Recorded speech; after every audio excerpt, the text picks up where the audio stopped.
What's up, horror fam? You know what time it is. Let's get into this. All right, what's up, everybody? Yes, we're back. Little Ryan and JT action over here. Yeah, Sorry, we I'm like it in the back. still speaking in my Batman. I'm Buttman. You'll learn why we're talking about that. here in a Yeah, little bit. yeah. Anyways, guys, what's up, everybody? It's the Horror Chronicles podcast. Back at it again, like we told you. Like we told you we'd do. Like we never left here. But anyways, we have a very special guest with us tonight. Oh, he's special, all If right. you guys haven't seen our TikTok, jump on over there, like it, and follow it, and all that good stuff. TikTok sounds a lot like Dick Knock. Yes. I don't know. You know, whatever. It's just me. Anyways, guys, tonight we've got Greg. Greg, how are you? Greg Buzzelli. Buzzelli. Greg, we got Greg Buzzelli. What's up? Let's get Greg in here, and you know who this cat is. He's been here. He's been around a little bit. Monsters Got in his the Mosh own Pit. show, Monsters in the Mosh Pit. He's also doing a new show called Sight and Sound: The History of Heavy Metal and Horror. Yes. Fuck yeah, we're all into metal. So let's get Greg in here and chew on him for a minute. What's up, Greg? Lord, I'm madman. How you guys doing? Good, man. How are you, bud? I'm just, another day and another, keeping the demons at bay, and at the same time wishing they would talk to me in a different language other than Latin. Yeah, like Aramaic. English would be preferred because at least I understand what they're trying to tell me. Them demons, they're hard to fight sometimes, but, each and every day. With that fancy smancy drink you just made for us, Yeah. This is called the bad decision because when the three of us together, we make bad decisions. So We most certainly do. I figure let's influence that a little bit. It's just some sun-kissed orange soda with Old Smoky's orange shine sickle, about 6 ounces of that, about 1.5 ounces of whipped cream vodka, and about 1 ounce of good old-fashioned E&J brandy because I'm cheap and I buy brandy. But Hell yeah. It's pretty good. Awesome, Awesome, yeah, guys. man. So check that drink out if you want to get drunk. I mean, we're already making bad decisions. Get all buzzed with us. Before we even started this podcast, we started a whole nother podcast called Buttman and Robbins. Yeah. We're not telling you who's who.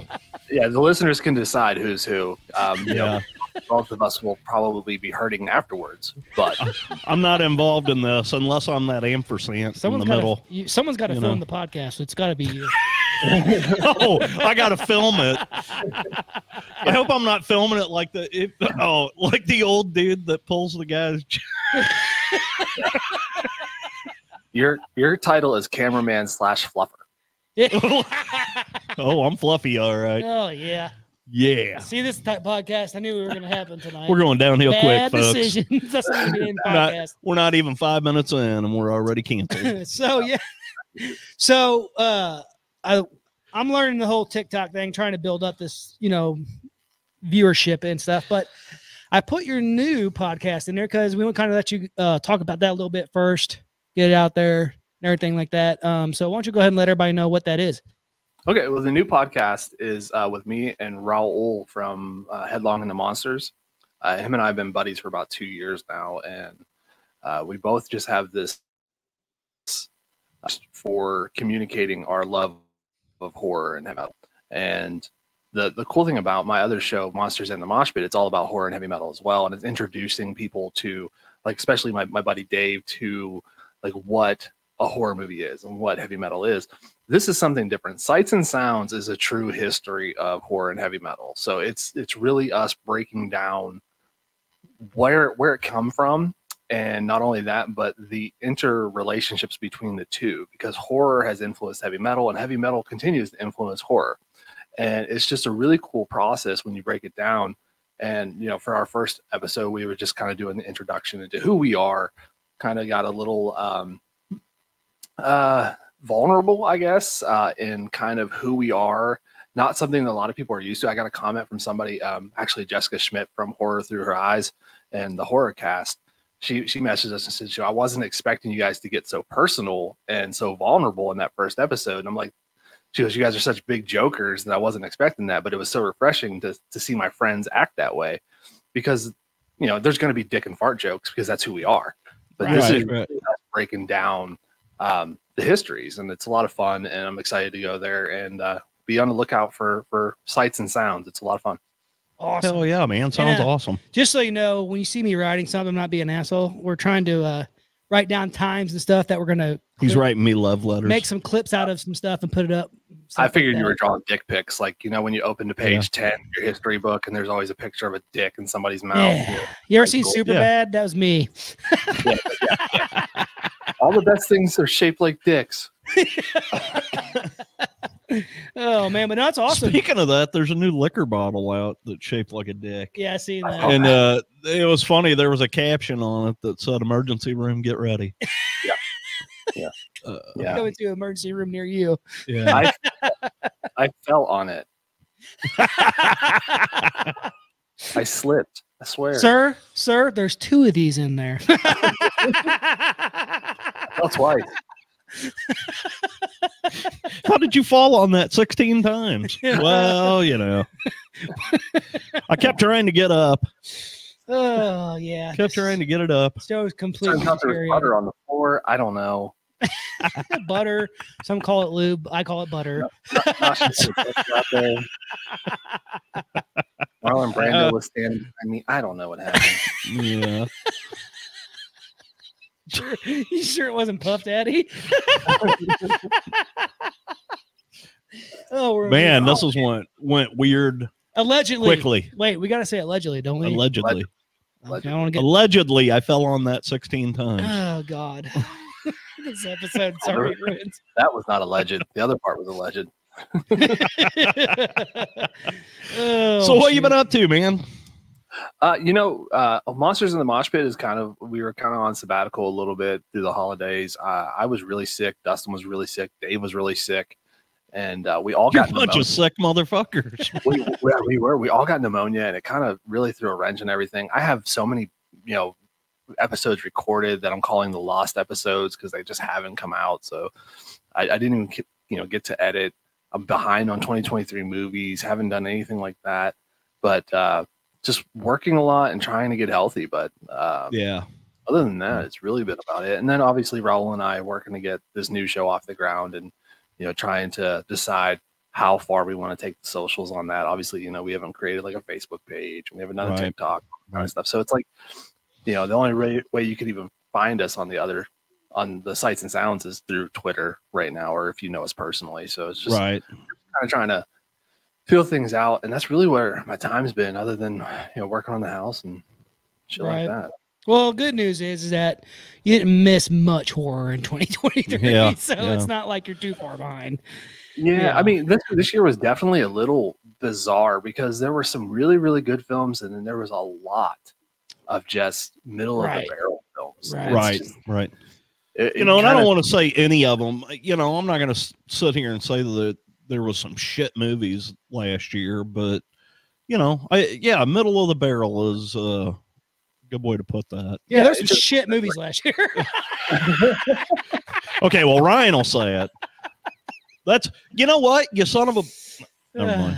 Shoot. You told me last week you were going to quit shitting on movies. I did, honestly. I don't know. You probably didn't hear our last episode, but I was like, listen, I'm just joking around, guys, really. Yeah. I'm trying to, I'm definitely going to have my opinion, and I'm definitely going to tell my opinion, but I'm going to try not to butcher, a movie and like just break it down and, shit on it. I don't want to do that. Well, Ryan, there's a place for that though. I mean, it's usually in your mom's basement. But yeah, it's on Greg's show. No, wait, what am I shitting on? His mom? What? Wait. I said your mom's basement, not my mom's basement. Oh, Jesus Christ. No, but like I've always been a fan of someone. I gotta try to get the subject back on topic. I can't believe get back here. You're the adult in this fucking situation. For crying out loud, that's never happened. But seriously, I respect people that put themselves out there and do things. So even if a movie is shitty, I still respect the fact that they did it. Right. So Right. Oh yeah. not one that's going to give like a 0.5 or a 1 to somebody that actually went through the process and did it. But I will shit on a movie and tell you that it's dog shit. But I still respect people for putting it out there. And because they're opening themselves up to that criticism. So there's still a place for people to get shit on. You know. Yeah. That came out weird. Yeah. I'm leaving it alone. Let's just move on at this point. Write that time down. Oh, that's my bad. God, That's man. moving on. So, I watched a shitty movie. No, just kidding. It's funny. We've been watching like a lot of indie stuff, you know, and we've got some friends of ours that are indie directors, and here, you know, simple plug here, Red Night at Skies by Chris Grega is hitting the theaters. It actually hit the theaters Friday, and they're doing a 1-week run this week in Missouri. That movie was completely filmed in the outskirts of St. Louis, Missouri, which is right from us. which is right up the road from us. So there's some great guys. They've got a cool little podcast called Indie Film Sucks, and you know, and they've been in indie films for a long time. So I mean, they can do that. They can tell you how bad it sucks. Well, and kind of, you know, and they're not talking about the films that are coming out. It's just the process and all the bullshit you got to go through to get your movie, you know, out there. But you know, we got to give props to them guys because man, they are great guys. They've got a new movie coming out. James Dean had Triple Xmas just came out. Oh yeah, he's you know, do what? James Dean, he's both of our friend. Yeah. He, you know, these indie people are where it's at, man. Well, we said that, you know, what was the other? David Kerr. Yeah, David Kerr did the Slasher Nurse, and what was the Bloody Summer Camp? It was the name of that, dude. That movie was actually pretty cool for a low budget film. It had Felissa Rose in it. Oh, really? Yeah. She's been doing a lot of indie stuff here lately. She has. I just saw a picture with her and James Dean actually on Facebook. Yeah. And, but I have a buddy of mine named John Eisberg. He put out the movie called Final Summer this year, and that went through the tour circuit, you know, and it's on Tubi now, and I'm super stoked for him. It's a really cool throwback slasher to the 80s. I was gonna say, wait a minute, did that hit Prime too? I thought I'd seen that on my Fire Stick. Yeah, it may be on Prime. I know it was on Tubi, and John's a great dude, and I interviewed him a little while ago, back when we did the Horror Hound stuff last year. But yeah, indie was probably my favorite genre of this year, of subgenre for horror. Yeah. Oh yeah. My friends, I'll agree. John Adams and Toby Poser, you know, they put out the new movie Where the Devil Roams. You know, and they're from Hellbender and right. Yeah, the Deeper You Dig fame, and you know, stuff like that. There's some cool ones out there, but it's just 2023 was rough. It was a rough year. Yeah. I agree. Yeah. I agree, but I will say that I think 2023 was probably a little better than 22. Right. 22 was hard on all of us. You know, 23, it's weird. So we talk a lot about horror and everything. 23, we really didn't get any big blockbuster movies this year either. Yeah. I mean if you think about it, nothing, you know. I mean, the biggest one that I could think of, it came out at the end of the year, and that's Godzilla -1. Right. I mean, which I still haven't seen that, man. I need to watch that. I hear it's killer. Oh, it was by far my favorite movie of the year, by far. I got to tell you a funny Godzilla story. So there's a new pizza place here in town, and they've got a Godzilla pinball machine. And I went over there to get pizza yesterday. And guy said, "Oh, it'll be a few minutes." I'm like, "All right, I'm gonna go in here and I'm gonna tear this Godzilla machine up." And dude, I don't know what it is about this pinball machine, man, but it's fucking killer, dude. And so I threw my buck in there, and I don't know. I was on ball 2, and all of a sudden I'm hitting that thing so hard, I hear it go kapow. Credit. Played it a little while longer. Kapow! Another credit. I was like, I got done playing it. I'm like, I fucking punished you, bitch. And then I turned around and told the little kid standing right behind me, I'm like, hey, there's 2 credits on this game. Have fun. I walked away, and he's like, I'm gonna punish this bitch. His mom and dad probably love me. Yeah. Oh man. What? Bad influence. I don't know. I think for kind of like a bad decision. But for the things that the movies that did come out this year, they were Talk to Me. Talk to Me was good. Loved that movie. Loved it. Loved the concept of it. What was the other one? I don't know if that came out. I can't remember if that came out this year or not. The one It Lives Inside. Oh, It Lives Inside. Yeah, that was good. I finally finished that. And that was good. It was funny. I was trying to watch that really late at night, and I got about, I don't know, 2/3 of the way through it and noticed that I had been sleeping for 20 minutes. and it wasn't because of the movie. I was just because he's old. Because I'm old, dude. I'm old. You know, so I say it was really late at night, so it was like 9:30. So you know, yeah, I do bad. Like I'll watch a movie and I'm like, I can't really judge this movie because I honestly slept through 10% of it at least. Yeah. And it's not necessarily because it's a bad movie. It's just, you know, I get all comfy and fucking dogs licking on me. Hey, you know, leave the peanut butter out of this, buddy. You know, but I tell you one that I was pretty impressed. Oh no, she likes it. The one I was pretty impressed with was It's All Fun and Games. Have you seen that yet? All Fun and Games. Remind me of what the concept is, because that was the one where the kid finds the knife and reads the passage on the knife and then becomes possessed, and he ends up, and it's a little kid, and he ends up possessed. His older brother gets involved, and his older brother is the one that ends up getting possessed by this knife, and then it's a game. And then what they do is they play games. And so he goes out to where a bunch of his friends are partying and tells them, you know, we're going to play hide and seek. Well, whenever he finds them, he fucking kills them, you know? And yeah, it was pretty good. It was pretty brutal. It's a short movie, but man, it was fun. It was a fun watch. It's called It's All Fun and Games. Yeah, the name sounds familiar, but yeah, it just came out like, God, it was in, so we did an episode called Trailer Trash, and that was one of the trailers that we showed in that episode. And I actually just watched it a couple weeks ago. Well, it's like I said, you know, it's on, I think it's on Peacock now. There wasn't a whole lot that came out this year, honestly. Yeah. You know, it's just been rough, I think, all around. Yeah.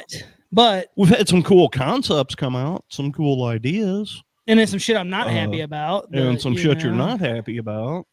Like Bill Skarsgård playing Draven. Yeah, get the fuck out of here. That is going to be strange. See, I'm openly optimistic about it because I love Bill Skarsgård. So I do too. And but I love Bill Skarsgård from a fucking Castle Rock or a fucking what was that one that he did? Hemlock Grove. Hemlock Grove, dude, that series was killer. Yeah, I'm a Skarsgård fan, so I'm hoping for the best, even though Crow is one of my favorite movies ever. Yeah. Yes, so and that's the main thing. That's the main thing for me is that, and again, everyone has their opinion, and you have your right to your opinion. So it is what it is. Absolutely. And like for me, will I watch it when it comes out? Absolutely, because I got to know. Right. You know? Right. And I enjoy it? I don't know. We'll see. I don't know. We'll see. For me, The Crow is like in my top 5 movies of all time for me. It's more of a nostalgic thing, but also the movie's just, this is so, to me, it's made perfectly. The darkness, the atmosphere, everything. We covered it, I think with Raoul and Ashley back in the day on Monsters, and it's It is. It's a movie I watch every year. It's a comfort movie. Absolutely. But I felt the same way with the 1990 It. And when I found out they were remaking that, I was pissed. And I'm like, like Tim Curry is the man. You'll never replace him as Pennywise. Skarsgård killed it. Like, it was a different approach. You know, the book is one of my favorite books of all time. Like there was no, like, I was so cautious going into that I was blown away. And now Chapter 1 is another one of my favorite movies of all time. It's in my top probably 15, if it's not in my top 10. Yeah, right. It's that good. So I have to be openly optimistic about Correct. it. Right. And it's like Evil Dead. It's bad. Oh yeah. I was never a huge It fan, but you know, the first one was an amazing movie because it just had, I mean, it just had so many phenomenal actors. And the atmosphere was just it was really. But the new one, what they were able to do with the new one, with the Pennywise character, was just fucking blew my mind. Yeah. You know? Well, like I said, Evil Dead, another one. That remake was fucking phenomenal. That's probably one of the best ones I think I've ever seen. Absolutely. You're talking about 2013, right? Yeah. Yep. Even that one. I like both of them. I thought both of them were amazing. Oh, you talking about Evil Dead Rise? Evil Dead Rise and Evil Dead the remake. Oh yeah, the remake that came out in 2013 is killer, dude. Yeah, I think. Go ahead. I think the 2013 one is probably my favorite remake ever. You know, it's up there with 2004's Dawn of the Dead or 2002's Dawn of the Dead as probably the best remake of all time. And then with Evil Dead Rise, it was a lot of fun. I like the claustrophobic feel of taking it into the, the high rise and all that kind of stuff. There were some things about it that just didn't gel with me, but at the same time, I had a great experience seeing it because Bruce Campbell introduced it when I saw it, and he was at the theater that I was at, and we were in the second it and all that kind of stuff. So I had a great experience with Evil Dead Rise, but it was another one where I almost overhyped myself because I'm such an Evil Dead fan. I mean, I have. I think the Necronomicon somewhere on my arm. I know I have the hand and everything. Yeah. So it's just one of those things where it's like it's good to be optimistic, but at the same time, I have to remind myself to kind of squash those feelings sometimes when I'm going into something, especially a remake. Oh yeah, absolutely. And the same thing too, and it goes the other way as well. You got to try not to be so down on the movie because you just never know. Go in with open feelings about it and just see where it takes you. You know. And that's hard for me sometimes on things. It's I was talking to JT about this, the other day. Like it's hard for me to get into black and white movies. Like sometimes for me, it's just one of those things where I don't know what it is, but I just can't get into the black and whites. I don't know why. And I've tried my ass off to fucking. Yeah. See, and I love them. And then again, it's your, for you, it's more of that atmospheric thing. And so for some people, it's more of the, the nostalgia and this and that. And that's probably what it is. Like one of my favorite movies ever is Buffy the Vampire Slayer. Love it, dude. Yeah. I watch it at least 2 times a year, probably, and a lot of people are like, really? Craig's like, what the fuck? Who the hell am I talking to? Seriously, man. That's weird, but I mean, I get it. I do get it because I'm the same way with certain movies. Like The Mummy from '99 is one of my favorite movies of all time. That's a great movie, though. People are like, it's such a crap movie. I'm like, you're right. It's a crap movie, but it's my crap movie. Sometimes you need that crap, though. I get it. What I call that, guilty pleasures. It's those guilty pleasures that you like, Yeah, I think Bill Van Vagel says it the best, and he says there are no guilty pleasures. You just like what you like. Yeah, yeah. So, and I get that. Like, to me, it's when I'm sitting down and somebody's like, "Hey, give me a comfort movie," and I tell them Basket Case. Like, are you okay? Like, do you need help? Like, here's a therapist. Castle Freak. Yeah. Like, if it's from the '80s, man, I'm totally down.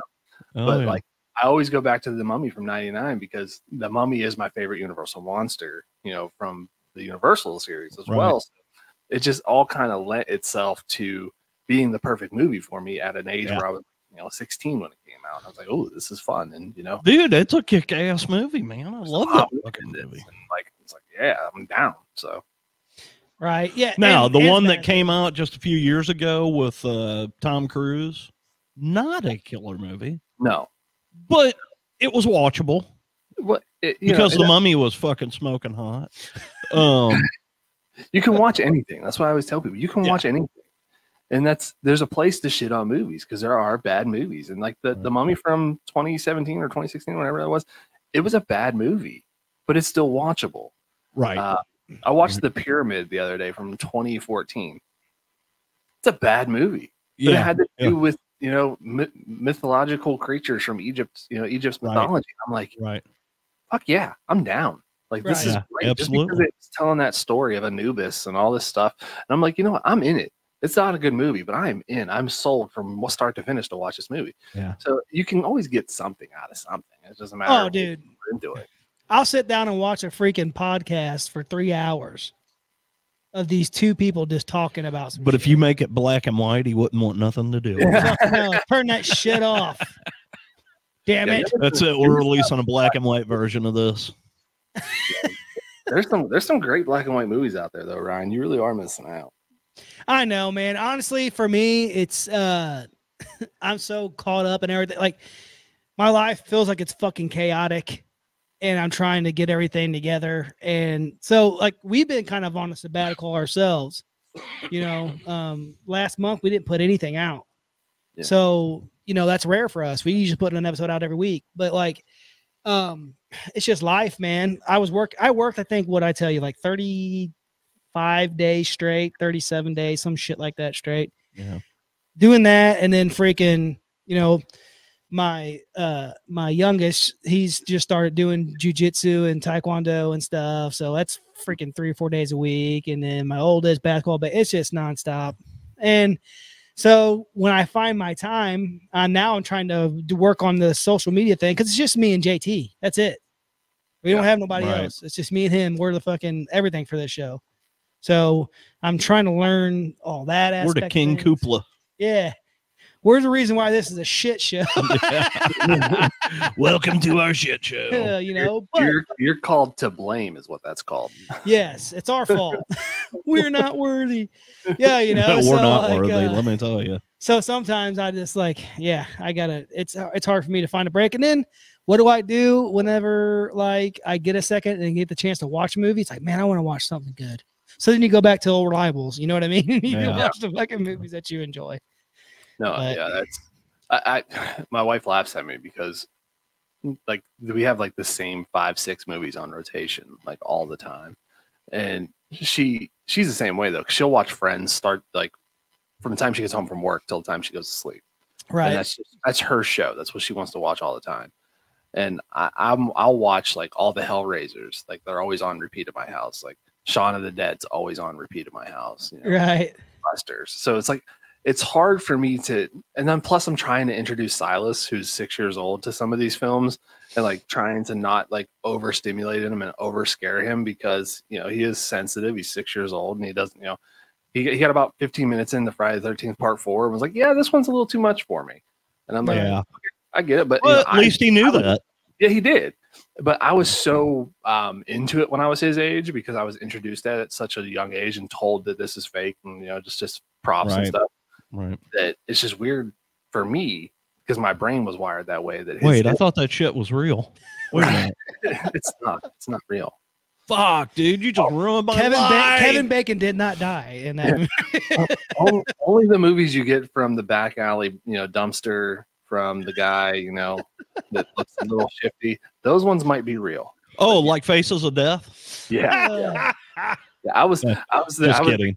I was the kid at 6 and 7 years old watching Faces of Death, telling my friends about it and getting scared on the playground. And then they go home and tell their parents, and then my parents get the phone call. And it's maybe you shouldn't talk about that shit at school, Greg.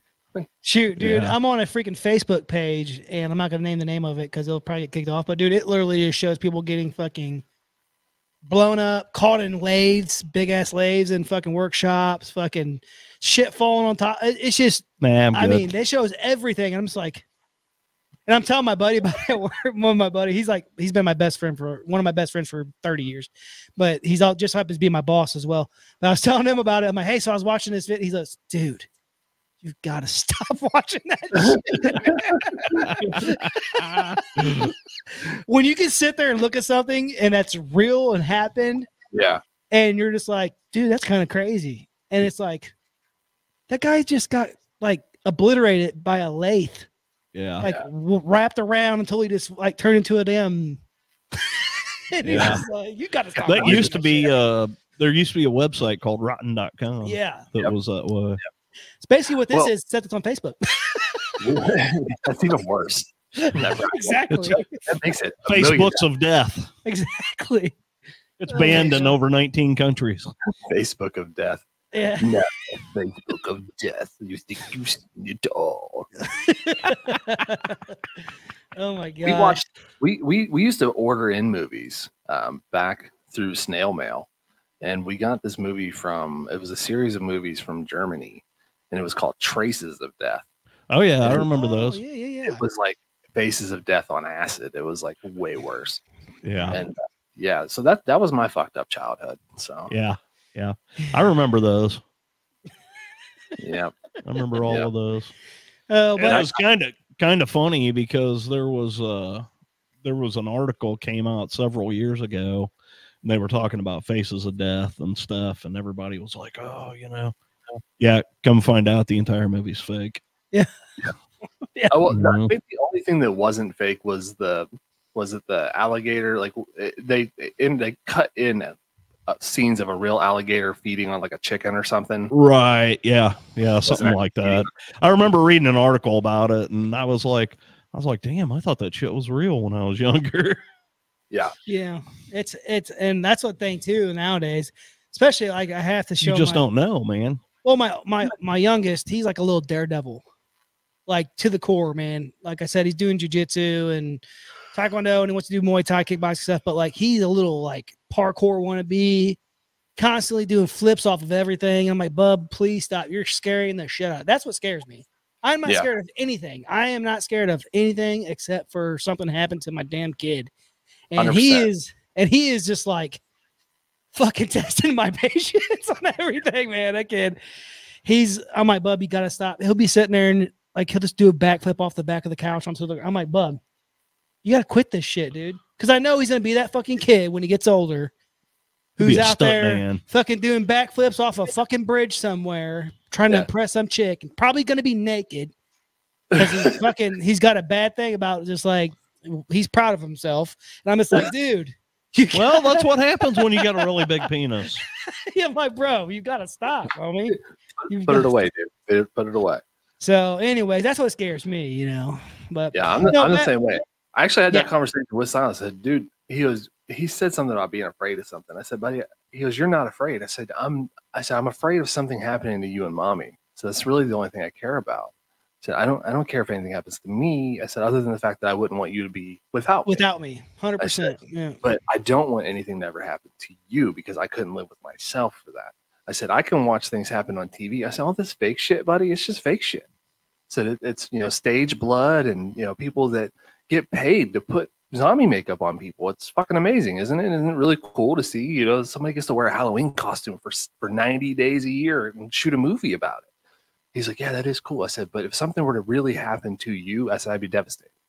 So you gotta make that leap to them and let them make that jump and that connection themselves. But it's so hard for their little minds to do that. But my son's the same way. He's a fucking daredevil. He'll be like, Dad, watch me. And then he'll like spin around a circle, be like, wasn't that cool? I'm like, yeah, bud, great job. Like, yeah. And like you said, you gotta explain this stuff to him. It's like last night we were watching. We've been trying to watch movies with him.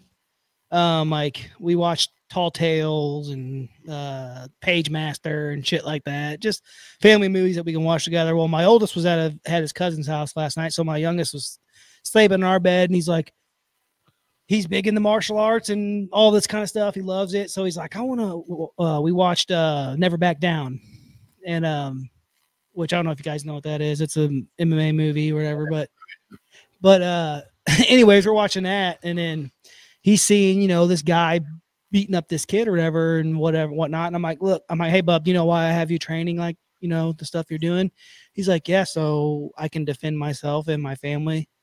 I'm like, good answer. Because Pumpkin's like, so I could beat someone's ass, or so I could beat somebody up, or so I could whoop my brother. Fuck yeah, so I'll look cool in front of this chick. Exactly. That's if you ask JT. Like, JT, do you know why I'm training you? He's like, because I'm a badass, bro. I'm a fucking bad motherfucker. I'm a cool guy. But no, man, it's fun. It's cool watching them grow into little things. Like, and don't get me twisted, my kids love horror movies, like bad, and they're constantly wanting to watch shit. When my oldest really wants to start, he's 10, and he's seen a lot of stuff, but he's just constantly wanting to watch some movies with me. And I'm like, look, man, you're gonna have to chill out on these. Like some of these you can't watch right now. Like we were flipping through channels, and he's seen like Terrifier. Fucking dude, I love that series. Dude, Dad, can we watch that one? That clown looks creepy. Yes, you can. I'm like, oh no, maybe not. I'm like, maybe not. Maybe not. The whole yes.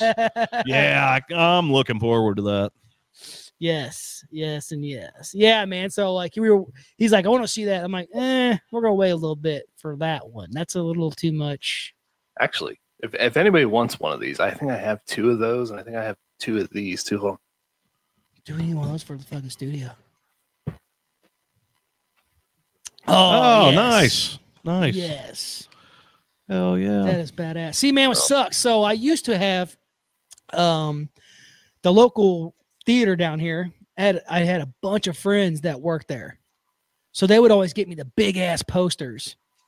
Oh yeah. Like, dude, I'm such a dumbass for getting rid of them, but like I had like full like floor to ceiling posters of fucking movies and shit, dude. And I kicking myself in the nuts for getting rid of them because they were really badass. Had some really good ones too. That's kind of like when I was younger. I had a fucking what are they called? The full size prop, like standee. A standee of Nightmare on Elm Street. Oh God, Krueger, dude, full size. Well, you know what I did to it? Because I was a little warrior kid. I was a fucking lost boy whenever I was a freaking kid. I threw fucking my throwing knives and my fucking Chinese stars at it. Yeah. Tore it the fuck up like a dumbass. Stupid. Yeah, we all did that shit. Yeah. I think about the fucking hundreds of fucking Star Wars figures that I taped fucking M80s to and fucking blew up. But then I get on fucking eBay and I start fucking crying because I'm like, I had that fucking Luke Skywalker and somebody just paid $50,000 for it. Yeah, mine were like, what the fuck? The original Ninja Turtles from like the late 80s. Yeah, like every single fucking one of those things. Me too. Yeah, just destroyed them. Like yeah, they had the fucking little the case, the suitcase, like layer. The Technodrome, the big Technodrome thing. I had it all, man. I even had. I remember when the Toxic Avenger, they turned him into what was called the Toxic Crusader for a cartoon, and they released action figures. And they had a blimp that if you squeeze the trigger, it would blow smoke out the back of the blimp. I had that. You know how much that thing's going for now? It's fucking like crazy. Yeah. Yeah, it's nuts, man. It's stupid, the shit that we fucking either destroyed or threw away or. Yeah, it is what it is, man. You had fun doing it though. You made memories. Oh, yeah. Now look, now you're on. Now you have your own podcast. Yeah, I made memories sticking a fucking firecracker in between fucking Princess Leia's legs, just to see how high she'd go in the fucking air. Oh God! Yeah.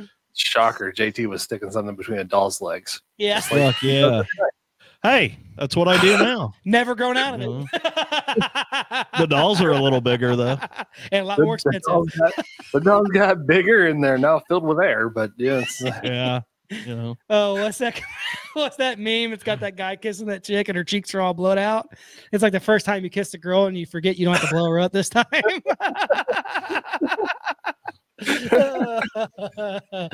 Oh my God! Talk about guilty pleasures. No, I tell you one of my. Go ahead. Like what you like. You like what you like. So. Exactly. Yeah. Yeah, JT, you can put your shoes back on. Foot fetish over here.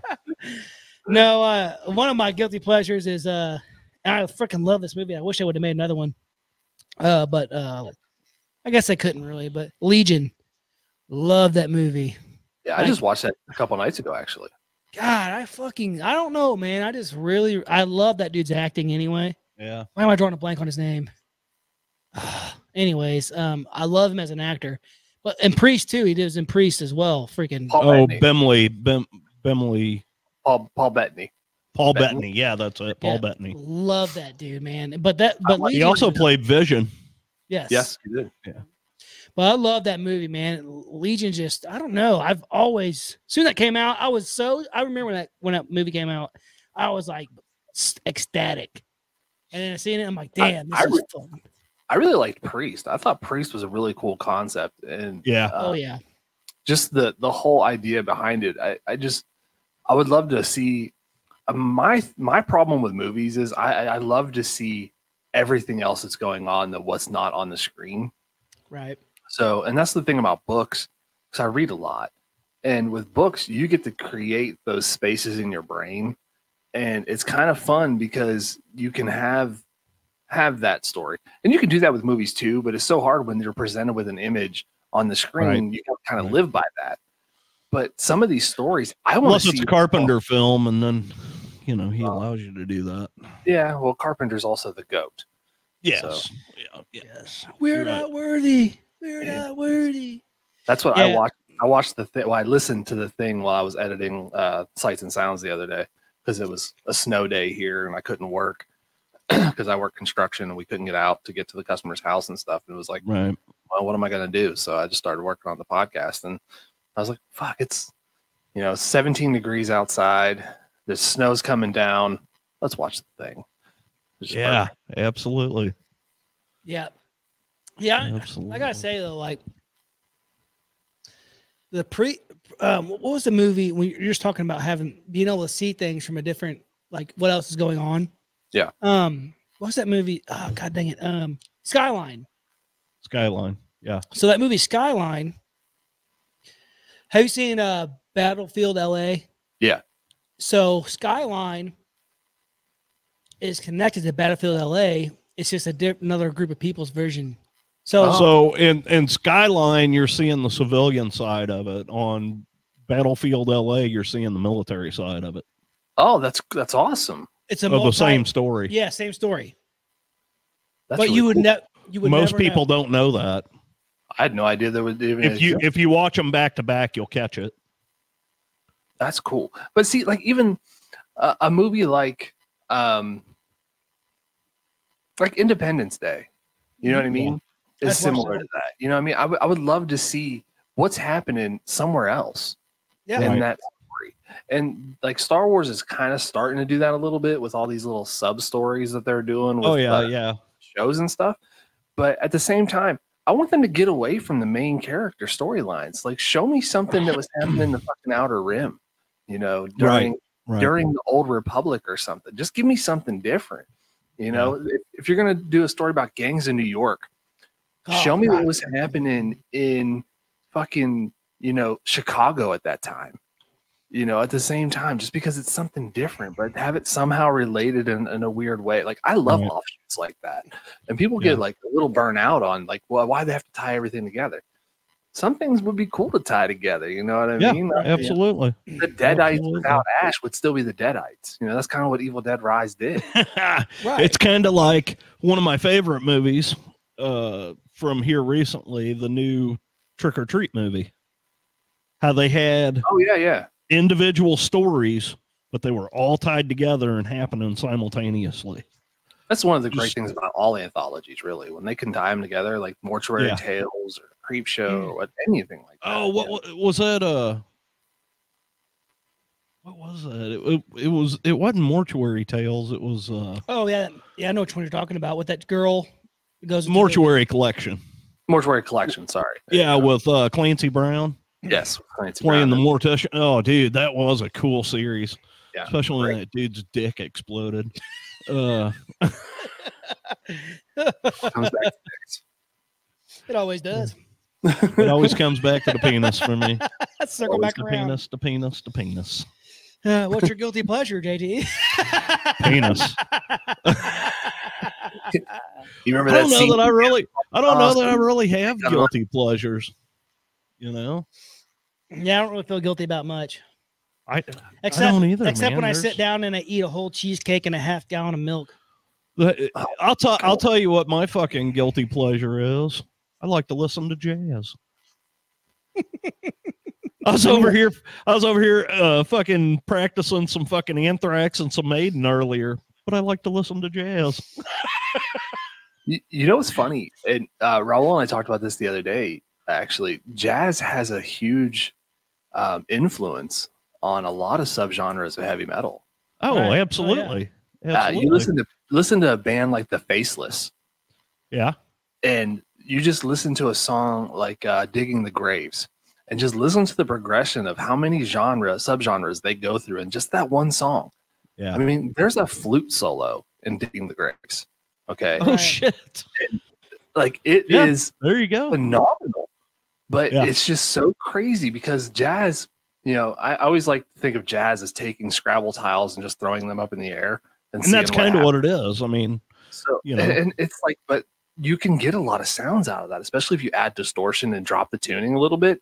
Right. Jazz sounds really cool as metal. So, oh, yeah. Yeah. I love all music. I'm gonna be honest with you. I just love music. Music is very important to me in my life. You know, it's funny is I've been into metal my whole life, you know, ever since I was a little kid. First album I ever bought was Kiss Double Platinum, and I bought it in like, I don't know, 1978 or something like that, you know. I mean, it was and then dad's eye then. Do what? I was just a glimmer in my dad's eye. Yeah. But you know, I mean, and from there, you know, it just spiraled into, you know, what I do today. But one of the things that never really cared for too much when I was younger, but as I got older, I listened to a lot of fucking Motown and stuff. But I got to kind of explain that. I mean, I'm a bass player, so for me, some of the best bass lines in the world are in some of those old Motown songs. I mean, and you got to thank the man James Jamerson for that. I mean, he was that guy played on more #1 hits than anybody in the world. You know, and it was a bunch of session music, a bunch of studio musicians. You know, and he just. You know, and so for me, that's why, you know, I love those old Motown hits because I'm grooving to the bass line, you know. One of my first concerts was the Coasters. Really? That's cool. Yeah. So I mean, my mom was real big into Motown and bubblegum pop. So that was kind of like her. Like I didn't know anything about it. I was like 9 years old, and she was like, "We're gonna go see a concert," and I was like, it blew my fucking mind. It was the Coasters, like the Motown All Stars, and it was like fucking awesome. Yeah. You know, you've got a few guys on a stage and they sound like a fucking symphony, dude. It's insane. I didn't get none of that stuff when I was a kid because, like, we were really poor, and my mom worked. He was too poor for music. Well, my mom worked all the time, like constantly. She's the one that paid the bills, you know, and she worked all the time, so I didn't really have anything. So you want to know what I remember? I don't know. I was probably 7. And I wanted a tape player for my birthday, right? So my brother got me a cassette tape player. It was a used one. It was a pink one, but he got it for me. My old brother didn't have to do that, but he got it for me. And then my sister bought my first tape I ever had in my life. And you know what that was? Alanis Morissette.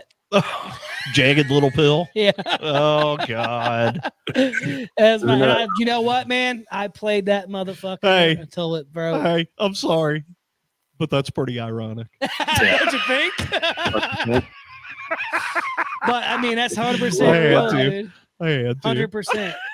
And I played the shit out of it until it fucking broke. You know. God, so it was funny. The first album I ever got, I told you, was Kiss Double Platinum. We bought it. It was like a Columbia House thing, you know, for a penny, you know, or whatever. Yeah.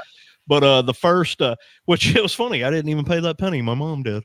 But the first album, I remember the first album I ever bought with my own money was Judas Priest, British Steel. Oh, yeah. It's just fucking classic, dude. Classic. Yeah, man. See, and then I got it, and so I love metal music mainly. I listen to a lot of metal, but I like everything. I love Seether too. I love Seether. I fucking love Seether. And Yeah, I seen that face. But I do. I fucking it's a whole thing for me because it's what I had whenever I was at a certain, like you said. Sometimes you hear something at a certain point in time in your life, or you see something at a certain point in time in your life. You know, that's like I love Limp Bizkit. I fucking love Limp Bizkit. Dude, their first 2 albums are fucking phenomenal. I fucking love Limp Bizkit. I tell everybody, I'm like, I don't give a fuck what you think. I still listen to that shit when I'm in the gym, fucking all time. But like, do you break things? Yes. Usually my own bones or my own freaking will. But anyways, so I go from listening to like Alanis Morissette shit, and then if we were with my dad, he always listens to the classic shit, the Eagles and stuff like that. But like, so I'm big into that stuff. But then I heard Metallica for the first time, and that's why I'm such a big fucking Metallica. That was just a couple weeks ago. Yeah, I love Metallica so bad. I'm such a Metallica dick rider. It's hilarious. But like, I'm not sure that's what they call their fans, but hey, I don't know. Ride the lightning. Ride the lightning, baby. But no, it's my favorite album, by the way. Yeah, I love him, dude. And then ever since then, I just, and I finally got to see him in a concert. Metallica dick rider. Like it? Oh my God. I'm going to be talking about that for weeks. Yeah. all I can think of is the Doors, but instead of Riders of the Storm, Riders on the Day. Doing, doing, doing, doing. Riders of Lars Dick. Not so much Lars. I love James, and I fucking love Trio. But, well, and it's funny because Cliff Burton's one of the reasons why I started playing bass.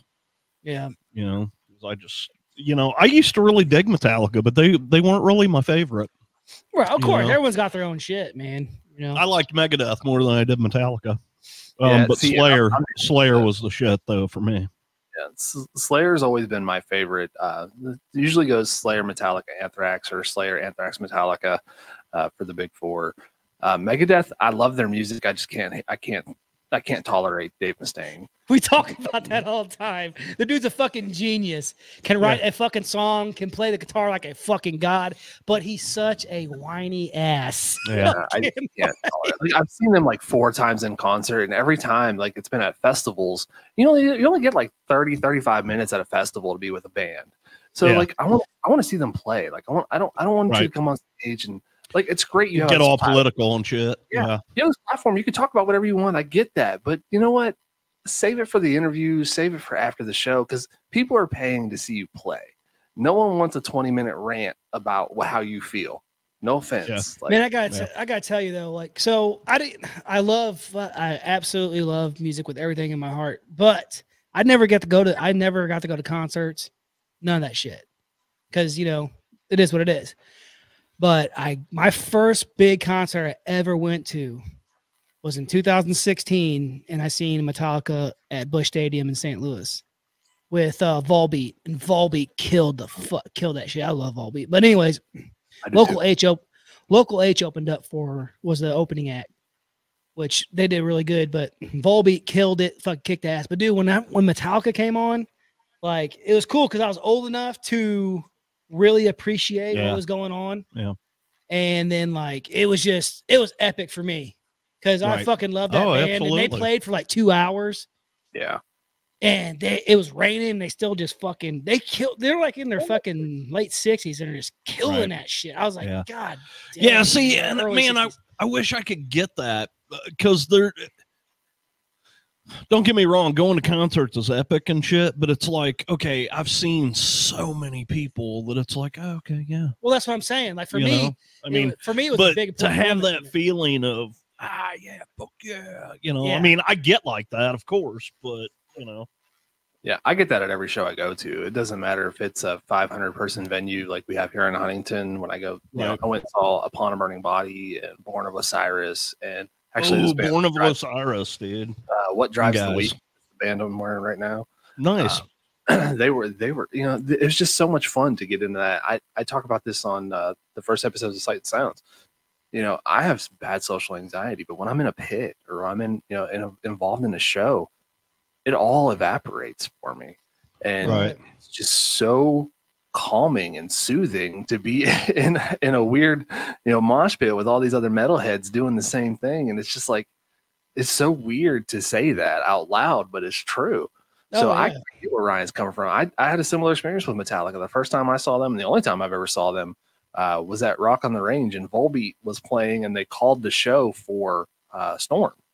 Mm-hmm. And we stood in that spot in the middle of the storm, didn't move from the field because we were like, we're staying for Metallica. We stood there for 2.5 hours during a storm, my wife pregnant with my son, waiting for them to come on the show. Yeah. And Volbeat came back on, finished their set, and Metallica came on and played till like 1:30 in the morning. And we sat there the whole fucking time, just stood there and just, dude. Yeah, man. I got, it's funny because like I haven't been to a fucking concert since, so it was a really big deal. And honestly, I didn't have the money to go. And like the biggest thing about like my buddy, who's my boss now, he wasn't my boss then, but he's just one of my fucking brothers. He was like, dude, Metallica's coming to St. Louis. I'm like, oh, I know, dude. And I was like, I can't go. I can't afford that shit. He's like, there's no fucking way I'm going to let you miss fucking Metallica. And he paid for all my shit, like paid for everything. And then my other buddy who's like got money out the ass and he's just, he's single, does his thing and makes a lot of money. He's like, I'm going to upgrade all of our tickets. So like they paid for everything, dude. And it was just, it was fucking epic for me, man. It was one of the coolest fucking things ever to be, like you said, like in a fucking giant ass place full of people who everyone else would think, oh, these guys are fucking crazy, or they look at this fucking idiot or this guy, and then like they're all together singing a fucking song, just rocking out together. Yeah. Fucking, it was badass, man. Oh, yeah. I say it all the time, man. There's no better communities than the horror and heavy metal communities, whether you're at a convention like a horror con or anything like that. Like, I'm going to Horror Hound in March, and I can't wait to see all my friends there. Raul's going to be there, Ryan Bratton's going to be there, Ashley, all these people that I talk to, like on Twitter and on Facebook and all this stuff.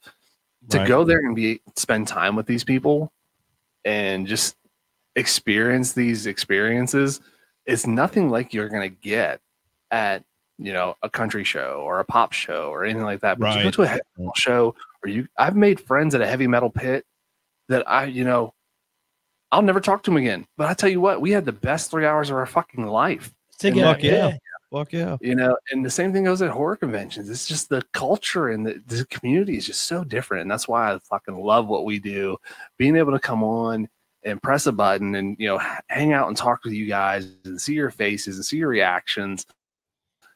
This is what it's about as a horror and heavy. I just fucking love every minute of it.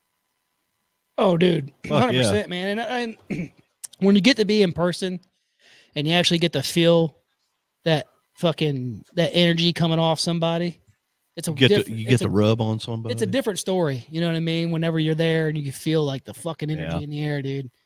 Oh, it's funny. I go to concerts and I'm like, dude, I can't believe I'm breathing the same air as him. You know what I'm saying? I mean, it's just a fucking weird feeling, dude. Dude, I was to be standing there right in front of one of your fucking heroes. I was Rob Flynn. Yeah. I mean, dude. See, and I was so far away from the fucking stage, but like when the fucking lights dropped and they had the big fucking, and then they played the fucking Good, the Bad, the Ugly shit. Yeah, I'm just like, my heart just starts fucking pounding. I'm like, dude, this is gonna be so fucking epic, And then like they come out and I'm like, dude, that's fucking James Hetfield right there. Like fucking literally I'm in the same area as that dude right now. Yeah. See, and that's like for me, it was always fucking Slayer. Like, I don't know if you've seen the last couple Slayer tours, how they would fucking do the fucking intro to their fucking shows, dude, was just fucking epic, man. Who the hell are you talking to, JT? Of course. Well, who you talking to, motherfucker?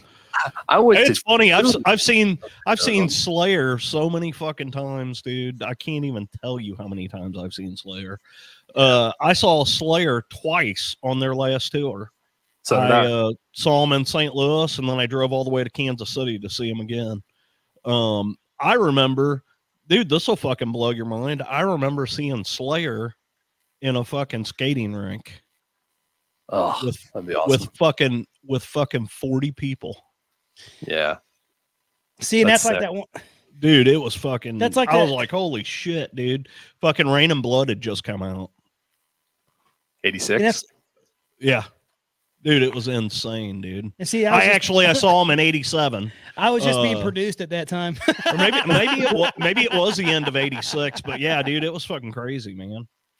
Wow, it was crazy. That's awesome. I saw them in Pittsburgh on their farewell tour, then I saw them again here, and they played in Huntington, and fucking sick. Like the worst part about that tour, and I think I've said this before on I don't know what show, but walking out of the show was so weird because you know that you're never going to see Slayer again, right? As you're walking out, and you're just like, this is fucking sad. Like we walked out like fucking a bunch sad, of like, dude. cattle going to be slaughtered because it was just like so downtrodden. Normally you walk out and you have this buzz going like we just saw fucking Slayer. But like Tom just standing on stage and like kind of crying and waving goodbye, and I'm like I died a little inside. That's how I remember. That's how sucked, dude. That's how it was when I remember when Dime got shot. Yeah, dude. What's crazy is I saw him with Damage Plan. Here's a fucked up thing for me. So my band is highly influenced by Pantera. I never saw Pantera live, but I saw everybody that played in Pantera with other bands. Right. Yeah. And I saw Dimebag Darrell in St. Louis about a month before he was killed. Yeah. That on that Damage Plan tour. Unfortunately, I really wish I could have got to see Dime play live because he's the only one of the four I didn't get to see, and I still regret it every day. Yeah, like it's crazy. It's crazy how a musician can impact your life the way it does. But Ryan, you said it multiple times that music is everything to you. It's the same way to me. Music has saved my life more times than I can count. It's just that important. So yeah, man. This Way to bring the show down, Greg. Yeah. No, right? No, I like it. No, man. Dude, it's fucking. You're absolutely right, man. That's like me. I'm kind of really. Have you seen the meme with the person holding the sign that says "Your music saved me," and then it's got Cheech in the fucking tutu. Beaners. Tell me how to live. Fucking love it. E.T. Eddie Torres, the extra testicle. The extra testicle. Yeah, but that's kind of like so like JT. Whenever fucking Ginger first popped, JT when they did their very first fucking tour over here, they played at Pops. And JT's like, I got tickets. I'm like, I was so excited, and then I was like, my fucking work was like, oh, you have to work. I'm like, you missed fucking kidding, dude. I'm so pissed about that. Yeah, that's dude. That's my second wife. Oh, Tatiana's fucking. Dude, I got to see them at the pageant last year, and not last year. I'm sorry, year before last. And fucking killer fucking show, dude. Yeah, I saw them twice, either in 2022 or 2022 and 2023. It was within about 6 months span. I saw them twice, and my God, fucking amazing. Oh, dude, I can fucking watch them play all day. And it's not just because of her. She is a beautiful girl, but her voice is so fucking phenomenal, dude. The band themselves, though. Dude, the band is just amazing. Epic. They groove so hard. I mean, that's the epitome of groovecore mixed with deathcore. Like if you sit back, she's got strong reggae influences in songs. She's got strong jazz influences in songs. So many different things. I could talk about Ginger for a whole show, man. So good. Oh yeah, for sure. Absolutely. I'm so mad I fucking missed that shit. Yeah, man. And it sucks because the first time they came to St. Louis, a friend of mine, we did a couple shows with this band called Reclamation back a few years ago. And they ended up getting the opening slot for the Ginger show. They were playing at this place. Back then, there was this little club in St. Louis called Foo Bar, and it held about 150 people. And they played there, and Reclamation got to open up for them. And Jacob was supposed to get me tickets because he told me, he said, man, they're going to give all of us tickets. And, and something ended up happening, and none of the bands got tickets for that show. Because it sold out so goddamn fast. And So I ended up not getting to see them that time, but then I saw them the following year when they came through. I think we saw them in Columbus when we saw them, and my buddy's band All Hail the Yeti was playing with them. They're out of the Pacific Northwest. He's Connor's out of LA, but the band themselves is out of like the Pacific Northwest. Yeah. And they were supposed to be there that night, and Connor and I were messaging on Facebook, and we're talking back and forth, and I get there and I'm the only one wearing an All Hail the Yeti shirt, and I'm all pumped and ready to see them, and their bus broke down in like Indiana somewhere, and they couldn't get to them. I'm like, are you fucking kidding me? Like, but dude, Suicide Silence put on a great. They played a double. Oh, set. Dude, Suicide Silence is awesome. Yeah, it was a lot of fun. So yeah, and then like I'm really big now, mainly only when I'm like working out, but like I love Slaughter to Prevail. Oh yeah, dude, Ivan fucking, God dang it, why am I drawing a blank? Alex Terrible is a fucking bad motherfucker, dude. Like he has some of the best growls I've ever heard in my life. I seen him going head to head with something. Who was that guy? He's going head to head with another dude. And I'm like, Jesus Christ, dude, these guys fucking. It's like two grizzly bears fucking fighting or something. It sounded like two grizzly bears fucking. That's all I heard just now. Don't go in the woods. I want to see that movie. Well, they moved to Florida now. They live in Florida now, so. Yeah. There are no grizzly bears down there, I guess. No, but there are alligators, and if you listen to Viking, Upon a Marth. I love Upon a Marth. You said Viking, and then that was the first thing that popped into my head. Their song Viking, yeah. They have a song called Viking, I guess. Right. Slaughter Travail does, yeah. I got you. Alex does a growl in that where he rolls his R while he's growling. Yeah. And it sounds like an alligator. Like I've never heard anything fucking like. I've never heard a human produce this noise. Wow. And it just baffles me.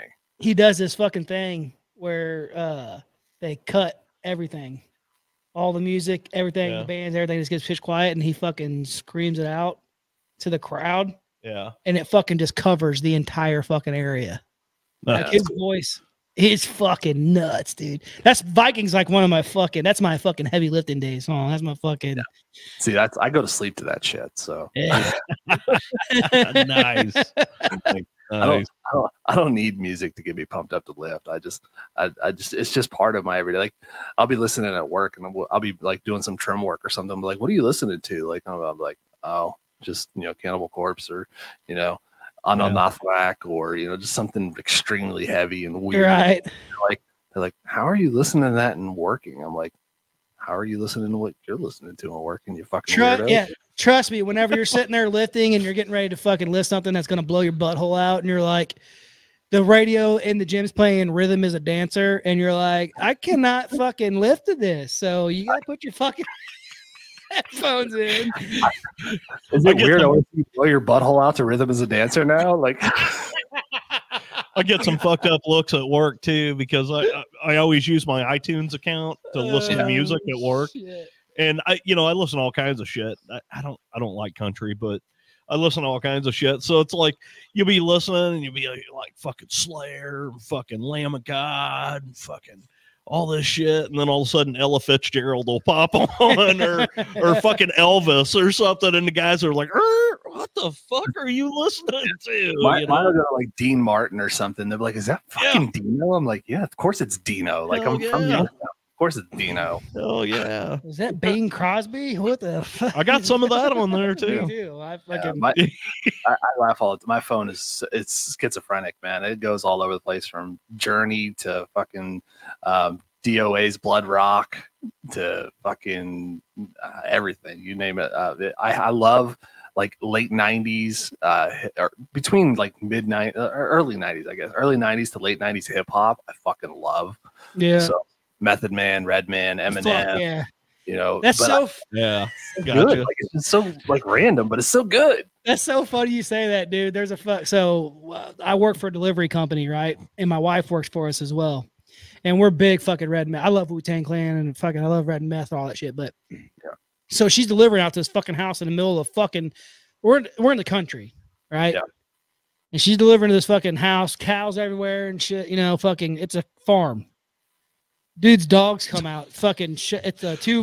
Let the dogs? Yeah, well, it's two blue healers. 2 blue healers. And she's like, you know, kind of scared of the dogs or whatever. They come running around, and the guy walks out, this country dude, fucking cowboy hat, whatever, boots and shit, you know, covered in cow shit. He's like, Red Man, Method Man, get over here. And she's like, is your dog's name's Red Man and Method Man? He's like, yeah. Bringing it back to Brick City over here. Let's go.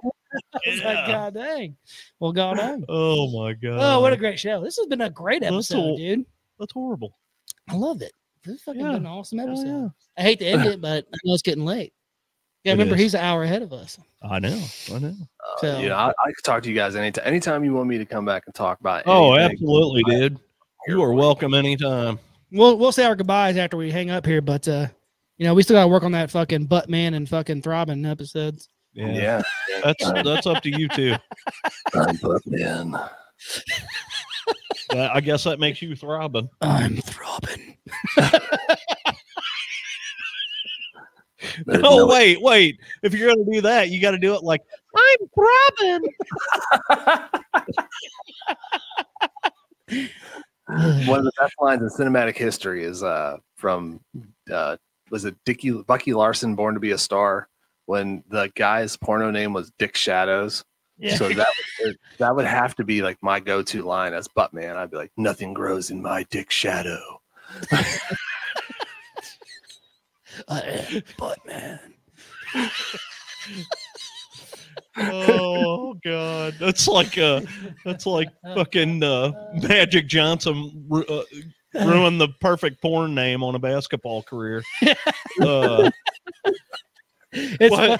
one of the Jasons, fucking Dick Warlock? Yes. That would have been a good fucking porn name. My wife talked about doing OnlyFans. I'm like, dude, I already have my porn names. Is he going to be Peter Throbbins or Dick Girth?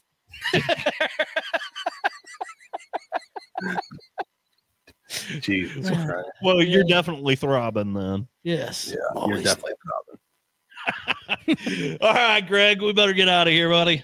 All right, guys. But hey, Greg, thanks for coming on. And